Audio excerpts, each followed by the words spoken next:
Hello, I'm Toycat and welcome back to Q&A Saturday. This is the weekly series I run on my channel where I answer your questions that have been asked over the past week or so, and these tend to be mostly based around the next update coming out for Minecraft. We're currently calling that next update the Update Aquatic, or 1.3, 1.13, or TU64, and it's really exciting because a lot of people are curious about what is coming in that update, so I'm going to be answering your questions about your worlds, about your updates, and about life in the world in general in today's video. Hopefully you all do enjoy it. Like if you do like it, because it helps out the channel, and let us know if you do like the Q&A, and make sure you leave a comment in the comment section down below if you want to have it answered in next week's Q&A Saturday. With that said though, let's get straight into the very first question, which comes in from David Brett, who says Q&A. Do you know if seagrass will be able to grow in ocean chunks loaded before 1.13 comes out? I don't really know much about terrain generation, so I thought you might. So to answer your question, based on our existing estimates, again, things may change and, snapshots on the final release. I did a lot of testing on this because I was curious about current oceans versus old oceans. If you load up a 1.12 world at the very least, so if you load up the ocean recently in the past, like let's say year or so,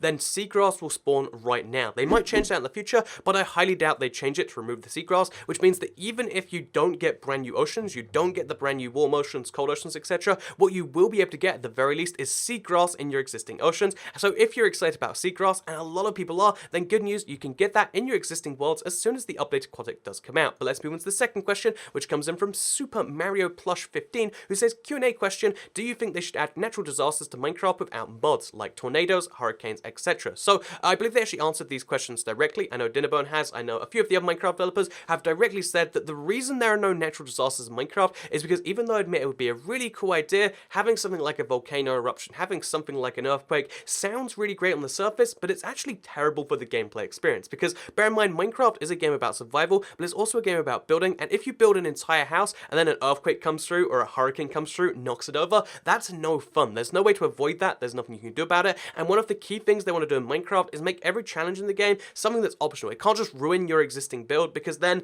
people who want to play survival to build are just not going to do so, and it ruins a core part of the experience for a lot of people. So natural disasters are not coming to Minecraft, at least not in any form that would affect your blocks. So, potentially we'll see it as a type of weather that knocks you down or something, but that doesn't really make too much sense either, right? So yeah, you can't expect to see too much Minecraft natural disasters, because it just doesn't make any real sense in terms of the building part of the game. So let's move to the third question, which comes in from the Gamer21, who says, Q&A, will whales be added? So whales are an idea that everyone loves, because like, oh, Update Aquatic, we've got, all the things going underwater, why not add the whales? It's a logical thing, and, they're not too endangered, they kind of are, but like, why not add whales to the game then? And the simple answer to this question, I believe, is that whales are massive. Whales are one of the largest living beings to ever have lived. Not just like that exist right now, that have ever lived ever. You can get like seriously long whales, it's hard to even express it, and in terms of Minecraft blocks, they would take up hundreds and hundreds and hundreds of Minecraft blocks if they were anywhere close to the real thing. And the thing we've learned from sizing up the, the slimes and sizing up the phantoms is that the game cannot handle large mobs. There's something about the way the engine is coded that means that ender dragons cause serious issues to the game, as I'm sure you've all experienced.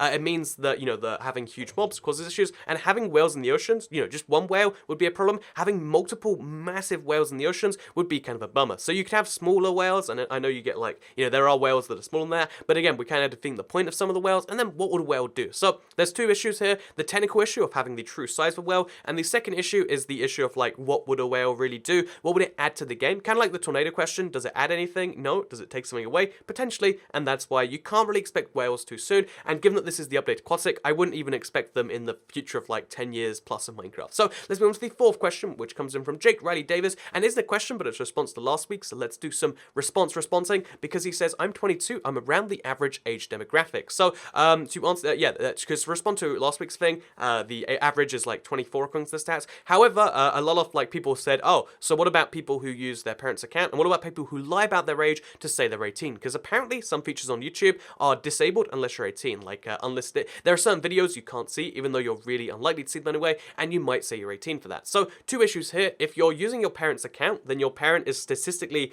going to be above the 18 to 25 age group, which is the most popular, right? So you'd use like your parent who's I imagine, unless you're very young and they're a very young parent, has to be between like 25 and like 40 maybe, maybe even older. And the second thing is that if you're going to lie and say you're 18 on your own account, you're not going to lie to say you were born in 1999. You're going to lie to say you were born in 1990, or for instance, what I used to do when I was on the internet, I used to say I was born in 1980, because saying 1989 or whatever it had to be, it was just a lot of effort. So I was like, yep, 1980 everywhere, and then in 2008 I started using 1990. So maybe after this year we'll see a lot of fake accounts that say 2000 2000 instead of 1990, but I imagine that most fake age is like that, which means that most of the fake demographic is 34 plus. But what I will say is so many people responded to last week's thing with their own ages, and the number of 50 plus year olds that actually watched the channel was pretty darn insane. So yeah, it's so surprising to see the broad demographics we have on the channel, the broad range of experiences of people watching, the broad, just I guess, yeah, like demographics and the broad range of opinions that we get to see. I really like that personally, and I think it's a really positive thing. I think opinion, diversity is something it's really great to see, and just having this huge group of people here is great. And as one of the few Minecraft channels that doesn't explicitly cater towards kids, I think it is a good thing, because I think just treating people like people is the best way to do something on the internet. But maybe that's just me being crazy. Let's move on to the next question already though, shall we? And that one comes in from Romy DeBoer, who says, Q&A, do you think the 2.0 update will come, a variant of the Better Together update, when they finally bridge the gap between all versions of the Bedrock Edition still lacking many features, like the barrier block, for example? So the thing is I believe they intend to fix that a lot sooner than you'd imagine. Like, they originally said, like, 1.2 would have it, then it's like 1.3, but I imagine we will see the bridge entirely gap by, like, the gap entirely bridged by, like, 1.4, 1.5. We'll see that happen really soon, because we're getting closer every single day, every single update. And yeah, so to answer your question directly, I think the 2.0 update will come when they do some huge major change. I think the closest thing on the horizon that would signify that is if they're changing the look of Minecraft entirely, they're changing everything about it. So the Minecraft 2.0 update could be the new graphics update, because they're changing not only the visual, look of the game, they're changing the graphics pipeline, and if they bring a bunch of new features, which they probably would intend to in the same time, we can expect to see a huge graphics overhaul. So yeah, to answer your question, the 2.0 update isn't going to be anything to do with Better Together. I think it'll be like a Java-led initiative that they'll start to use elsewhere to get the version numbers parallel, because right now we've got the confusing situation where Minecraft Bedrock is in 1.3, Minecraft Java's in 1.13, and I imagine they want to fix that, and if we go from 2.0 forwards, we can have the same updates come out at the same time across all the versions. So yeah, Minecraft 2.0 might be a big relaunch they do at some point soon, but I wouldn't expect to see it even, by the end of this year, probably not even, next year, but we'll see sometime soon the 2.0 update, because there's only so long you can go from, 1.14, 1.15, 1.26, there's only so far you can go before people say, just why don't you just make 2.0? And given many games are on like 7.0 right now, yeah, 2.0 entirely possible to see sometime soon. Let's move on to the next question, which comes in from Conical783, or Conical783, depending on your pronunciation, but he says, I found a crazy seed for Minecraft Java 1.12, you get an immediate wooden mansion and a nearby mason mineshaft. So here is a seed for all of you watching this, but I wanted to, use this as a point to answer, why don't I do Minecraft Java seeds, and why has it been a while since Seed Sunday? So first of all, I don't do Minecraft Java seeds because Java seeds are,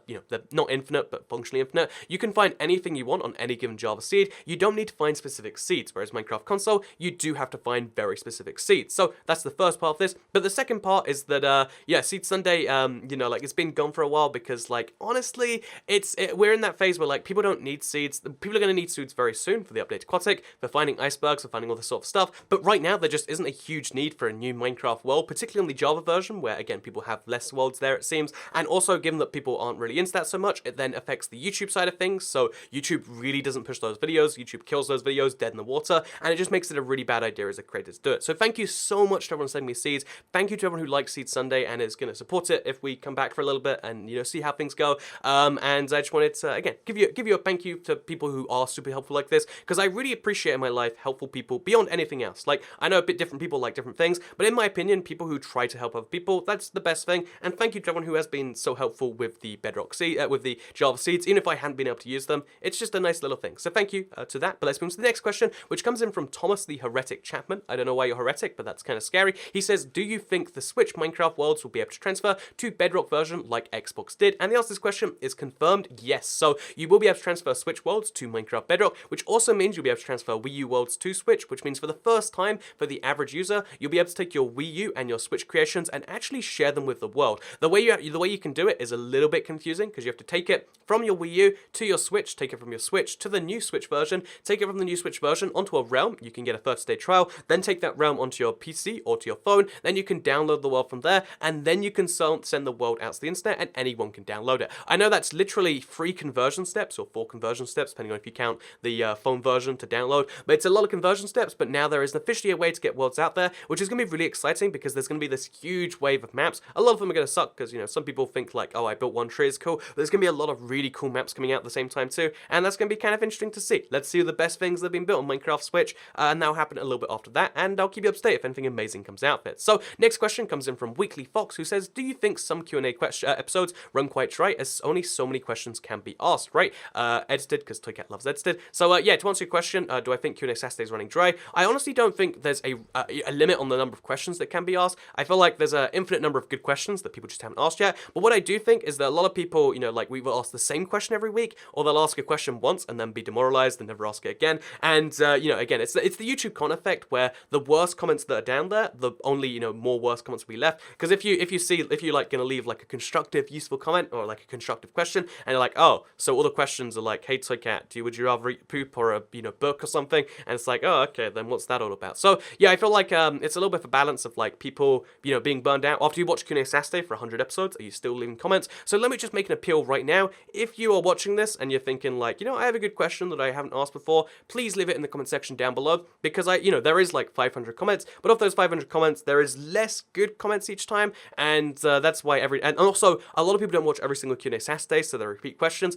If you have a good question that hasn't been answered before, I'll try and answer it the best I can, because I really like this weekly back and forth. It's just that sometimes we have the whole like, oh, there's a repeat question, there's a useless question, that one's not a question, and yeah, Q&A Saturday, it's the weekly opportunity for you to ask questions. So if you have a good one that you've been holding back on because you just think it won't be answered or whatever, now is your opportunity, because I'll give you my promise that I'll try to answer it. So let's move on to the next question, which comes in from It's Mr. Funner, who says, it's Q&A, do you think they should change the polar bear to any bear? And the answer to this question is I think they should, and I think they just might. I feel like if people asked this like a year ago, I'd say probably never going to happen, but right now we're in this situation where it actually does make sense, because bear in mind we're seeing more and more mob variants. We mentioned this last week, but as time goes on, adding more mobs to the game gets trickier, but adding more mob variants isn't. So think about the skeleton horse. It was technically in the game the whole time, but they made a brand new variant of the horse that was a hostile variant.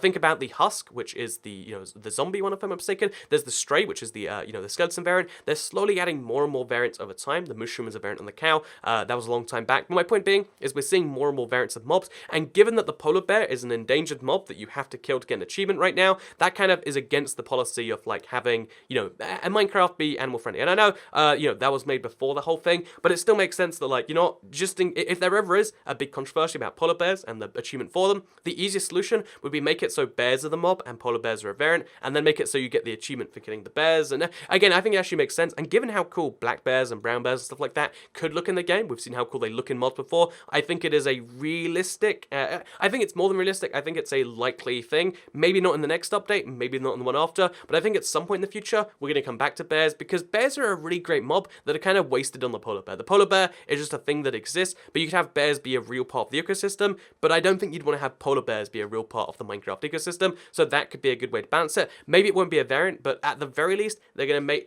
shift the focus from the polar bear to the regular one, in my opinion. But, that's just my opinion. Let's move on to the final question, which comes in from Kyle Wishuhen, who asks another opinion-based question, because he said, what is the weirdest combinations of food you've had in a meal? So, I recognize this guy a lot, and his flag looks a little bit like the German flag, even though I know it's not. But, sorry, not the German flag, the German, icon, because it's like an eagle, but, looking left. But anyway, he says, what's the weirdest combination of foods? And the answer to this question is, I couldn't work out what the weirdest combination of food possible was, but I've definitely, come close to that, because I'm a big believer in food science.